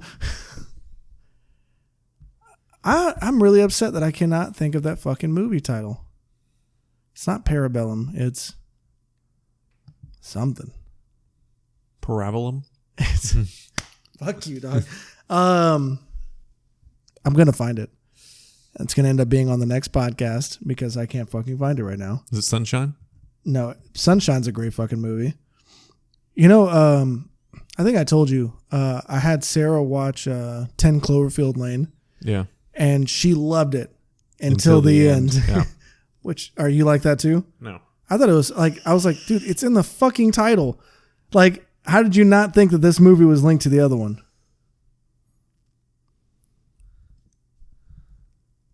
I don't I try not to get disappointed at movie endings anymore. Yeah, but the movie, well, I learned that with The Way Back. I try not to get disappointed with movie endings, but I also don't let movie endings be the reason the movie's good. Because I am sick and tired. Look, listen to me. All right? I'm sick and tired of people telling me that Donnie Darko is a good movie. The ending wrapped it all up in a nice bow and it was cool, but that movie is fucking boring and shitty. All right? Like, when's the last time you watched that movie? I couldn't tell you. Yeah, it's a bad movie. Maybe 10 years ago, I guess. I don't know. Yeah, Jake Gyllenhaal was fine in it. Seth Rogen was a fucking school bully. It just wasn't good. And then they made a fucking sequel about his sister that was horrible. It wasn't. Donnie Darko is a shitty fucking movie. It's not for good. shitty people, and you're a shitty person if you like it. I didn't say that. I did not say that. Don't drag me down that. Oh, look, list of films featuring extraterrestrials. I'm gonna find that shit now. You can speak while I'm doing this, man. Okay. So, yeah. Hellboy and Hellboy 2, I mean, I would say for most Western audiences, that's kind of where they really got introduced to Del Toro, because I think Hellboy did a lot better than Blade 2 ever did. If I'm right. I mean, I would venture to guess. So, I mean, it's a very interesting movie. I don't think they're at all part of Del Toro's best movies. It's just not. He has better movies than that. I feel like those movies don't really speak to a message he's trying to tell.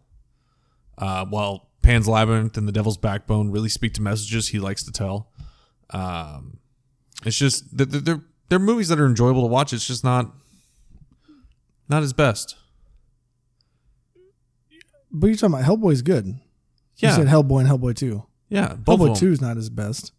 I mean, again, it is the right, more comparatively. Liked, yeah, yes, I understand. It's the more liked one, but I don't think Hellboy is a good representation of Del Toro and what he's able to do. I mean, I think those movies are a great representation of what a director can do when he's handed a script and they're told, "Hey, do this." And he's like, all right, well, I'll take as much freedom as I can with that. Well, I know for me, like, God damn, that's, I like that question of what would you have him redo? Because there's like a couple that like it would feel right up his alley. Like looking at these, like, I know it's considered a fantastic movie. I don't really care for it. I've tried to watch it. I've yet to get through it, but 2001: A Space Odyssey, while I do agree it's directed by one of the greatest directors of all time, and Stanley Kubrick, but I can't, man. I don't think that movie could ever be remade because of its cult status. It's like it's above. It's like Gone with the Wind. I don't think anybody's going to try to do Gone with the Wind. You think somebody would be willing to try to redo that after Julie Andrews dies? Maybe. I don't know why I said Julie Andrews. I was thinking Sound of Music in my head. I don't know why, but yeah. I saw the same thing. I see her dancing in the fucking field. That's my bad. But yes, somehow you telepathically made me think Sound of Music. My bad. It was the phone. It was listening. That's hilarious. Sorry, but like with some of those classics, like Rosebud. That movie better not ever get remade. Okay. Yeah, but somebody might do it better, and you might actually enjoy that one. I doubt it. It could happen. Like, could you imagine somebody trying to remake The Godfather? See, I can, because I don't think The Godfather is a good movie. Now, I respect The Godfather for what it is. I don't like that kind of movie. I also don't like Goodfellas. You know what I mean? I just don't like. Shame on you. I just don't like mob movies, man. That's just not my thing. I love mob movies. I don't hate them. Like, if you like them, that's great. But like, you're asking me if I could see it being remade. Yeah, I can. You know what I mean? Another movie that should be remade because it didn't get enough of an audience the first time was Brooklyn's Finest. I thought that was a good movie. Yeah. That's the one with Wesley Snipes, right? Yeah, and Ethan Hawke, Richard Gere, Don Cheadle. Yeah, it's a good movie. Oh, can't find it, man. But I mean, I feel like there are movies that are integral to some actors' careers. Dreamcatcher. That'd be a cool movie to get remade. Yeah. Because that first one sucked. Like, it had some cool stuff about it, but I only remember Morgan Freeman's eyebrows in that fucking movie. Why? Do you not remember? No. He had crazy fucking... His eyebrows were like up like this. I will fucking look this up. No, I did not. You know, it literally, so it's showing movies with extraterrestrials. It's not joking. It's literally every movie with extraterrestrials. It shows the Flintstones, Viva Rock Vegas. And I'm like, come on now. Talking about movies that center around extraterrestrials. You know, someone's probably listening to this and know exactly what I'm asking for.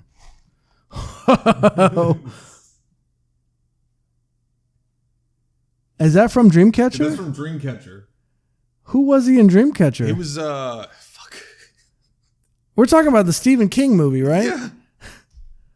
What the fuck? Do not remember that. I don't remember. I don't understand why his eyebrows were like that, but that's all I can ever think of whenever I think of that movie. Yeah, that's I mean, understandably.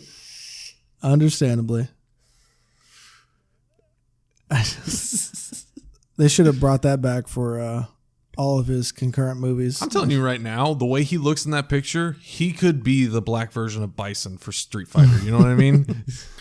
First off, I found it. Pandorum. Oh, okay. You remember that? No. Oh, look at that. It was produced by Paul W.S. Anderson. It was directed by Christian Alvarat. Oh, wow. Yeah, it bombed hard. So it cost $33 million to make and made $20 million back. Dennis Quaid, Ben Foster. Hard bomb, but yeah, but it could have made less than $10 million. How would you like it that you gave someone millions of dollars and then they go, I'll give you an investment on your return or return on your investment. You give someone $20 million and they give you $10 million back. You go, what the fuck is this? You can feel like Wayne Brady from the Chappelle Show. What the fuck is this? Mr. Benjamin's awful lonely. Sorry, Daddy. Sorry. Is Wayne Brady about to choke a bitch? Dennis Quaid, Ben Foster, Norman Reedus. Apparently, I need to rewatch this movie. I did not remember Norman Reedus being in it. Did I tell you I got into during this whole quarantine? I got into The Masked Singer. Yes, you did tell me that. Don't do it. Anybody? Masked Singer is shit. It's over. It's done? Yeah, the season's over. Oh, okay. I was like, finally, Jesus! I made 2 seasons. This is the 3rd season, actually. It's too many. What the fuck? Well, no. Give me a second. Oh, okay, it's a animated movie from 1965. All I see, because I'm looking up alien movies, and it brought up Pinocchio in outer space. I'm like, yo, I'm thinking like Jason X. You know what I mean? But no, it's an animated movie. That's gay. Sorry, that's not cool. It's gay. Pitch Black would be a cool movie to remake. I mean, you still have to use Vin Diesel. You know, were you the one talking to me about it would be cool if they remade Pitch Black? No, Tyler, my boss has been begging me to rewatch Interstellar, right? Because he thinks it's the greatest goddamn movie of all time. And I was like, dude, it's not. And he goes like, dude, you just don't understand it. And I'm like, I think you rag on it a little too hard. Yeah, that's fine. But it is not the greatest movie ever. It's not. It's not even close to it. I think it's a good movie. I don't. I know. And you need to quit ragging on it as hard as you do. Okay, that's fine. But he was telling me to rewatch that shit. And somehow we got to talking about the Chronicles of Riddick because he hadn't seen Pitch Black. He thought the Chronicles of Riddick was its own thing. Like it was just the Chronicles of Riddick. I'm like, no, there's Pitch Black, then the Chronicles of Riddick, and then that animated one, which I've never seen, and then Riddick. And he was like, what the fuck? And I was like, yeah. And I was like, if you really want a good story, I was like, play Escape from Butcher Bay, then watch Pitch Black, then Chronicles of Riddick, then Riddick, and then you're good. Fuck Dark Athena. But it's not a good game. Escape from Butcher Bay is great. But he was talking about, he goes, you know, it would probably be better if they did like like a Netflix series of Riddick. And I was like, yeah, that makes sense for like his type of story. I was like, I'm totally cool with that. But yeah, that would actually work really well. You can't recast it though. Name one other person you would change, like Vin Diesel. Who would you pick to take over that role? Of Riddick? Yeah. There's nobody, man. The Rock. Yeah, you saw what he did with Doom. He was real good. He's grown as an actor since then. Yeah, Baywatch was a... Jumanji 2 sucked, man. Yeah, but Jumanji 1 didn't. Yeah, it was good. Jumanji 2 didn't suck because of The Rock. It sucked because of the writing. Yeah, it was really bad writing. They actually had a really funny concept with Danny DeVito being The Rock. That's fucking funny. Or The Rock being Danny DeVito. I'm trying to think. Who else could be... Who's a Vin Diesel look like? See, that's what I'm saying. You'd have to get someone that like is exactly the same. You wouldn't recast it as like a cool black guy. You wouldn't recast it as anybody. Actually, you could recast it as a cool black guy. Who? Idris Elba. He's too old. No, he's not. Why wouldn't you just use Vin Diesel still? You know what I mean? He's too expensive. So Vin Diesel's more expensive than Idris Elba? I would argue yes. I don't argue that. I really think that Vin Diesel's like... I'm saying that Idris Elba is a more talented person, but if you're going to have Vin Diesel or Idris Elba in the movie... Listen, I don't think Vin Diesel's in a lot of movies because he's expensive. I think it's because people don't want him in their movies. I think it's because he's expensive as shit. No. His biggest paydays is Fast and Furious because he can ask for that money. Yeah. But they didn't pay him a lot for Bloodshot. I promise you that. Okay? A Man Apart. Cheap. I mean, that's like that's a long time ago. Babylon AD. He probably... I mean, I would assume he got paid decently for it. I'm not saying he's like Robert Downey Jr. level pay on these things. But you think he's more expensive than Idris Elba. That's what I'm saying. Look it up. Net worth or what? If you go based on net worth, then yeah, Vin Diesel has more money than Idris Elba. I'm talking about who, because he has a franchise like the Fast and Furious, right? Idris Elba's never had that. Well, Idris Elba's now a part of the Fast and Furious franchise. He was in the Hobbs and Shaw. He was the bad guy. Oh, was he? I didn't see Hobbs and Shaw. Yeah. Oh, I didn't know that. He was also in Star Trek. Doesn't mean shit. Let's see here. Vin Diesel. Look up like how much does Vin Diesel make per movie? That might even skew it because most of his movies are Fast and Furious movies.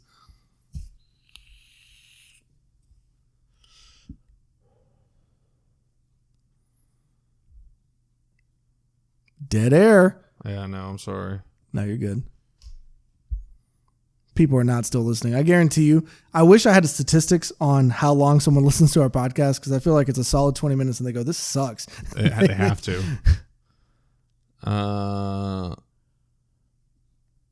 So he made $20 million for the last Fast and Furious movie. Okay. I agree. He's expensive for those movies. But you cannot pay him $20 million for The Last Witch Hunter. You cannot pay him $20 million for Babylon AD. You cannot pay him $20 million for Bloodshot. He got paid $17 million to be Groot. Okay, that's Disney. Again, like... He got paid $17 million to say, I am Groot 100 times. I understand. $17 million. No one else is Groot, all right? Like, don't get me wrong. I wish they would have just paid like a sound engineer to make someone sound like Vin Diesel for Groot. But, you know, I like Vin Diesel, so I'm not going to say... He got paid $12 million for Bloodshot. Did he? Yeah. Okay, so now look up Idris Elba. I'm trying to think what would be his... I guess Pacific Rim would be his most expensive movie. Hey, man, I promise you, Idris Elba would be up there in expense if he was James Bond.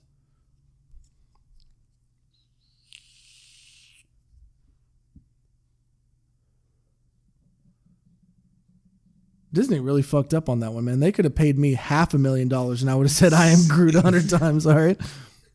$17 million. I am Groot. See, look at that. Did one for free.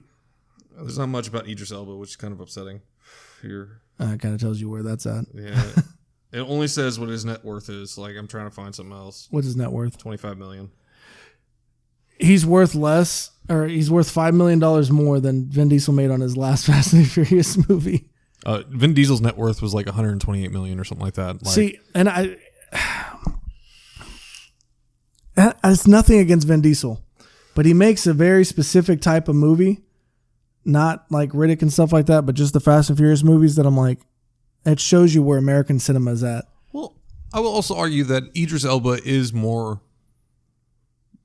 multi-talented, and because of that, he pursues a lot more things. Yes, Charles, you needed me, or you wanted me? Like, I fucked up the line. Yes, Charles, you wanted me? He's a rapper. I don't know if you know that or not, but he raps. Idris Elba raps? Yeah. I did not know that. He's a rapper. He's also a DJ. He does a lot of that stuff in England though. Like, that's really all he does. Yeah, that disappoints me. Not like that. I think rapping is like. He's also a professional fighter. See, that makes sense. Yeah, that makes sense. I see him as more of like a classy gentleman. Like, I could see him being, what's his name, Colin Firth. I could see him taking that role from him for. I want to see him take the role away from Daniel Craig. That's what I want to see. Yeah, I agree. I would love to see him as James Bond. I'm talking about Golden Circle. What the fuck is it called? Kingsman. You replace Idris Elba, or you replace Colin Firth with Idris Elba. Still a great movie. Yeah. Right? Like, I think he is a phenomenal actor. I would love to see him as James Bond. Like, I don't understand what the hiccup is. People are like, he's black, he can't be James Bond. People were complaining about Daniel Craig being blonde and blue-eyed. He couldn't be James Bond. What? That worked. Yeah. Now, mind you, he does have some of the shittier James Bond movies, but he also has, in my opinion, the best James Bond movie. So it's like, he has two of the best James Bond movies. Do not say Skyfall is the second. No, I was going to say Casino Royale. And Fallout. No. Fallout is Mission Impossible. Spectre. See, I don't know about like Spectre. Spectre's the one with Christoph Waltz. Okay, then it's the other one. The one that Skyfall, that one. Right, that's what I'm saying. Don't say Skyfall. Skyfall is not a bad movie by any stretch of the imagination. I think you're trying to say Quantum of Solace is the one. Quantum of Solace is fucking terrible. Yeah. But Skyfall is not a bad movie by any stretch of the imagination. But I personally hate it because it ruins the mythology of James Bond for me. Because right before that movie came out, I was like, I'm aware. I'm going to just say it for the fucking podcast, Tim. I'm sure you've said it for the podcast multiple times. I'm going to say it again for the podcast, man. Maybe this is why people don't listen, okay? Because they get to, they're like, they just repeat themselves constantly. Anyway, so I thought James Bond was just a moniker where whoever is in that position takes the name of James Bond and 007. But Skyfall made it to where James Bond had the family name of Bond, and he just, the name that he got was 007. Any agent can be a 00 and get 007, but James Bond is one person. And I'm like, damn it. They ruined it because they've had so many different James Bonds. Are you saying that each one's a remake, or all these adventures have happened to James Bond? Like, which one is it? It would have been better had it just been a different person is James Bond, right? But Skyfall ruined that. Mm-hmm. And Skyfall, again, is not a bad movie. I thought, what's his name that you fucking love? Mexican dude. Fuck. What is his name from No Country for Old Men? Yeah. What's his name? I know what his name is. What's his name? I want you to get there. No? Give me a hint. I'm pretty sure I don't know how to describe it. So he has a Spanish name. Thanks. It starts with a J, but it's pronounced Javier Bardem. Okay, so Javier Bardem is. Are you sure it's not two L's? Could be. I don't know. Anyway. Then I never took Spanish. So Javier Bardem, I thought was fucking phenomenal in the movie. I thought he was a great bad guy. I love that he was an agent at one time, and then he took a fucking cyanide pill and didn't die, and just melted out half his fucking face. That was really cool. Because he is, in my opinion, the second best bad guy that they've had in the newest Bond. The first one was Lashif from Casino Royale. Fucking what's his name? Mad Max. What the fuck is his name? Mads Martin. Mads Martin. Yeah, great. Fucking killed it in that role. But yeah, I don't know. Just Skyfall. It is the second best movie in the series, but I think it's Casino Royale, then Skyfall, then Spectre. Yeah, Spectre. There's 5, isn't there? Or is this the new one, the 5th one? The new one's the 5th one. Okay, yeah. So Spectre and then Quantum of Solace. Wait. Yeah, Quantum of Solace was fucking terrible. And I think that movie, and it is a bad movie, but I think it's even worse regarded because it came off the tail of Casino Royale. I agree. It wasn't like a nice slight decline. It was just. That was kind of when everybody was like, "Well, Daniel Craig's done being James Bond." Yeah. Well, there were questions about it. Like he was like, they're like, yeah, he's not going to be James Bond anymore. I'm like, really? I'm like, I'm sorry. Didn't Pierce Brosnan end on like 3 bad James Bond movies in a row? Yeah. My big problem is I've just never been that big of a James Bond fan. I love James Bond. Tomorrow Never Dies was great. GoldenEye was great. Now, when you say James Bond fan, I don't like Sean Connery as James Bond. So I pick and choose because like I grew up on Pierce Brosnan. So he was James Bond for me. A lot of people older than us, Sean Connery and Timothy Dalton were their James Bonds. Haven't seen any of their movies. Timothy Dalton was only in like 2 movies. But he's still there. He can still be their James Bond. What happens if Daniel Craig was only in 2 movies? You know what I mean? Like he'd still be somebody James Bond. Like your first experience could have still been Timothy Dalton. That's true. You know what I mean? Like it's true, kid.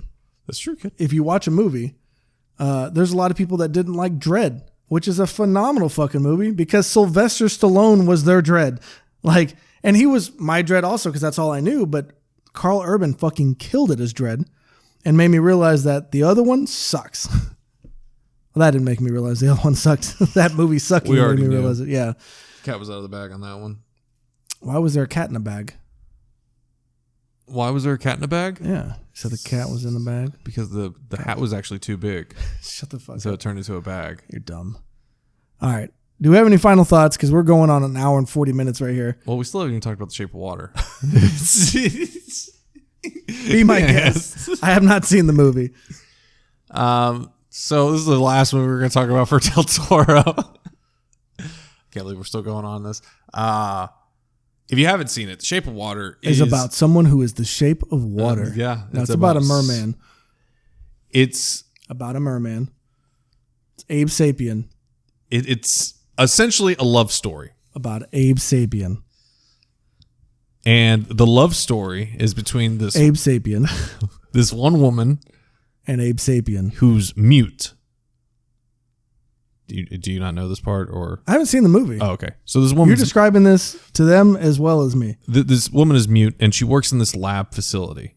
And inside the lab, she works as a janitor, and she just cleans stuff up. It's all she really does. And then one day, they bring in this monster, Abe Sapien. Essentially, what they were going for is Swamp Thing. Like that's the character design they're going for. Like the character design was Abe Sapien. It's literally the same character. It's the same actor. Yeah. Fine. It's Abe Sapien. And through this woman cleaning around him, they start communicating because she communicates in sign language and he's able to understand and picks up on the sign language. And so that's how he learns how to communicate. So it's this really beautiful story that she ends up falling in love with him. First of all, you're going to have to get past that part. I'm telling you right now, it is hard to get past a woman falling in love with a monster, okay? It just, I can't. You're saying no one's ever loved you before, Tim? Yes. It's exactly what I'm saying. That's how it feels lately. Sorry. You just got your hair done? I know. I'm letting the darkness out. I need to keep that shit in. So, by the way, real quick. I love that Heather posted your hair on her Instagram and didn't say it was a guy. Yeah. It just looked like a chick. I was like, son of a bitch. It wasn't until I saw your post that I was like, oh, it's Tim's hair. She wasn't posting anything there for a second there. I'm not going to get into that, but she didn't post it. I posted it first. Oh, did you? I saw hers first. Because I asked her, I was like, hey, you going to post my hair? And she was like, no, I'm not posting anything right now. And I'm like, okay, well, can you send me the picture so I can post it? And she was like, sure. And so that's how I got all that stuff. But anyway, Shape of Water. That's your main story, is the love arc there. Side arc, you have Michael Shannon in the movie, and he's a bad guy. He's the bad guy. He plays such a great bad guy, man. He is phenomenal in this movie. Earlier we said that in Del Toro's movies, there's always one guy, or there's always one really bad actor. This movie is the highest caliber of acting he has ever had. I'm in the present right now. Quit it. Anyway. You're in the present. Michael Shannon is fantastic. Like, I mean, he plays an amazing bad guy. Yeah, he was the high side of Man of Steel. Right. Like, he was great as Zod. He's just, nobody outdoes him. Like, every single movie I ever see him in, excluding comedies. Golden Circle. Oh, was he in the Golden Circle? Yeah. I've never seen the second one. Yeah. Also never seen the third one. He really doesn't get upstaged. Like, nobody does a better job than him. He is fantastic at what he does. Yeah, what was he? He was amazing in this movie. I really liked him. Wasn't he the one that was in the Iceman or whatever? He was a hitman or whatever? Yes. Which is actually one of my favorite stories in history. Oh, it's real. It's a real story. Yeah. Oh, okay. I didn't know that. I've talked about it on this podcast before, but to like refresh your memory, he was a hitman for the Detroit mob, and he did it for many, many years, and his family had no idea until one day he got arrested, and they were like, "Yeah, your father's linked to like 120 murders," and they were like, "What?" I'm sorry. Come again. The Shape of Water. So The Shape of Water. The acting is phenomenal. Like, caliber of acting throughout the entire movie. This is the exact reason why he won the Academy Award and got the Oscar for Best Picture that year, is because... Oh, The Shape of Water won Best Picture? Holy shit, I didn't know that. Yeah, that's the only Oscar that Del Toro has. I was wondering what you were talking about earlier. I thought it was going to be like for like makeup design or something. No. It is crazy well acted, and the story is great. The only hiccup you have to get past is it's a love story between a woman and a monster. It's supposed to be beautiful and pure, but it's hard for it to kind of pull at your heartstrings a little, I guess. It's kind of hard to make you care. Because he's a monster? It's not because he's a monster. Yeah, it says the Gill Man from Creature of the Black Lagoon was inspiration for Del Toro's concept. Yeah. It's really... It's really good. I mean, I enjoyed the hell out of the movie. So Guillermo del Toro was torn between making the film in color or in black and white, and was at one point leading towards black and white, and Fox told them that they would give him $17 million budget to do it in black and white, but they'd give him $3 million more if they did it in color, so he did it in color. It said he was... This is an honest a battle I was expecting to lose. I was of two minds. On one hand, I thought black and white would look luscious, but on the other hand, I thought it would look postmodern, like I was being reflective rather than immersed. It's good because in the end, it got me $3 million more.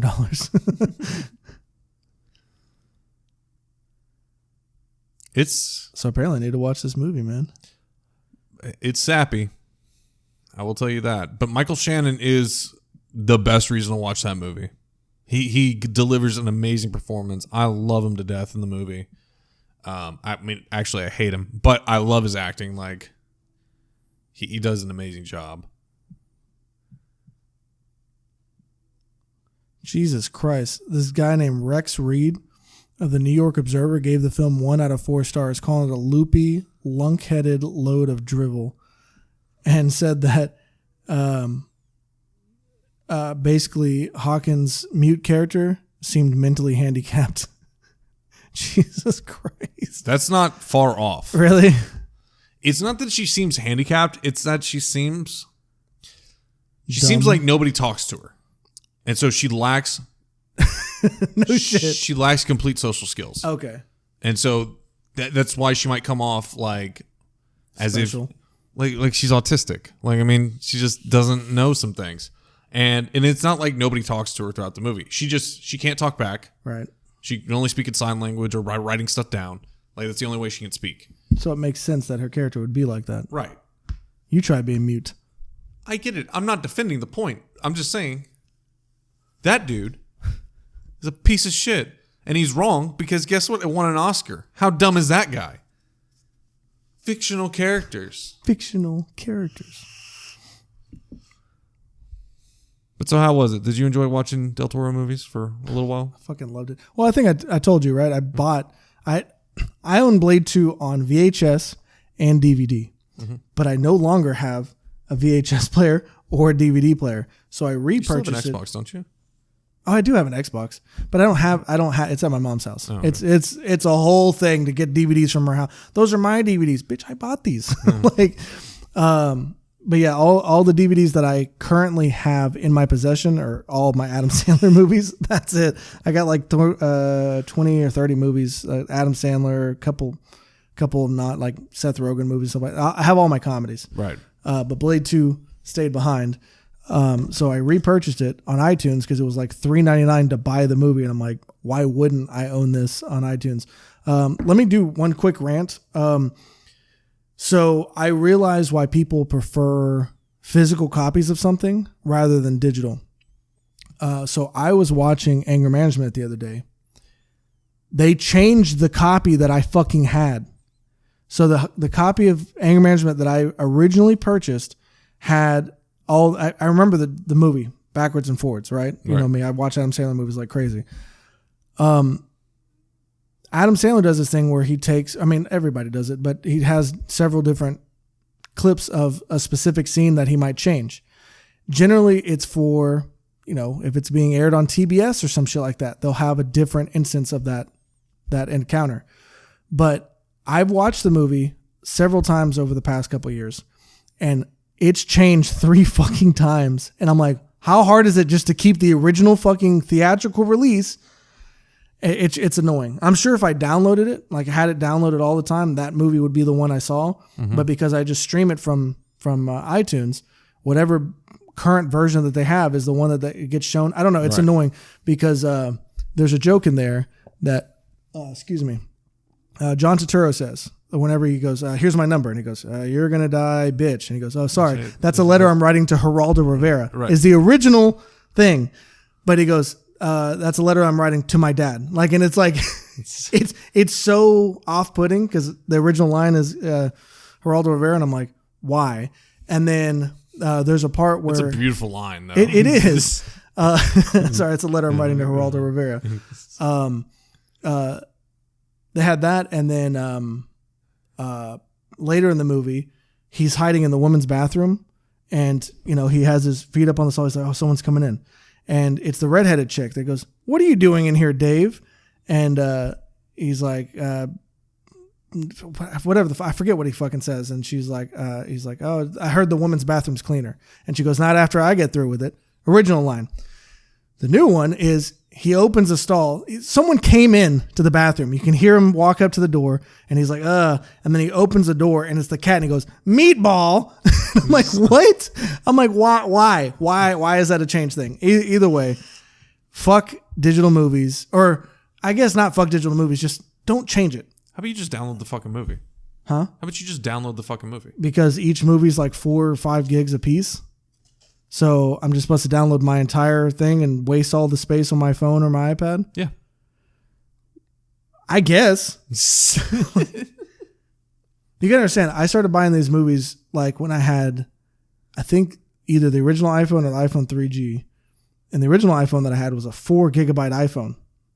And I think actually back then you had to download it. So it would download like a movie and then to watch it, and then I had to delete it. And then now, so my iPhone's 128 gigs, my iPad's 256. So if my iPhone, 5 gigs a piece, right? I got 20 plus movies. How many gigs is that? 100 gigs? Sure. So I'm just supposed to waste all of my space on my phone for having the movies? If that's important to you. So you're blaming me. You're victim shaming. Yeah. Fuck you. Somebody has to. I guess, man. Like, I can't let snobby bitches like you just walking around thinking that you snobby bitches. It's anything, dude. Imagine. Okay, most of your games are downloaded, right? All of my games are downloaded. Okay, so all of your games are downloaded. Imagine you're playing your game, right? You're going back to the story, and they fucking change something in the story. Wouldn't you be pissed? Sure. Whatever. I'm not going to argue with you. Any final thoughts there, bud? By the way, you didn't say how nice I look today. I got my haircut. I noticed. First quarantine haircut. You didn't say anything. Am I supposed to comment on the way you look? Yeah. I'm not gay. That doesn't make you gay. Sorry. Stupid. You just said gay is synonymous with stupid? You did earlier. Did I? Yeah. Oh. I was making fun of you. That's not nice. I don't make fun of you. That's not true. Whatsoever. Yeah, I said you look like a monster earlier. You said nobody ever loved me. But that's true. I'm just kidding. Your mom loves you. Okay. Okay. Okay. All right. We're dragging on. All right. This is almost 2 hours. This is going to be our longest podcast ever. And we're talking about nothing. A real Seinfeld episode. Speaking of Seinfeld. Full circle. Anyway. So without any final thoughts, we'll let you guys go. But please let me know if you'd like to do the game show stuff. We're probably going to do it anyway because that seems like fun as hell. Right? Sure. You're telling me I wasn't here for the game show thing. I described it to you. You kind of did. I would have you, Luke, and Mike. All right? Gotcha. You guys hit a little buzzer, right? Like I'm going to go out and buy the little buttons. Okay. Right? And then you hit it, and then you get to answer the question. So it's basically you versus Mike on movie trivia and TV trivia that I'm going to be coming up with. And Luke will also be there. And whoever wins gets a prize. I don't know what the prize is. I might do like $100 gift card to someplace. Or just like $100 gift card. If I'm going to be answering $100 questions, I better get 10 grand by the end of this shit. Maybe eventually. But right now, we're talking about infancy stages, man. Who wants to be 100 air? Right? Who wants to be 100 air? Anyway. What would you do for $100? What wouldn't I do for $100? I'm telling you, that's a game show. Yeah. I'm going to go on the street with $100. I'll be like, would you do this for $100? And see what I could get people to do for $100. That's called porn. Yeah, I'm aware. Anyway, so we will see you guys on the next episode. Next episode. See you later. Goodbye. Tim, do you have any final thoughts? Don't die, everybody. There you go. All right. See you guys later. You know, you should say it one time. What? One time?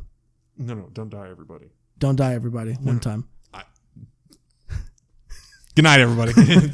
Good night. It's 9:00 in the morning. They don't know that.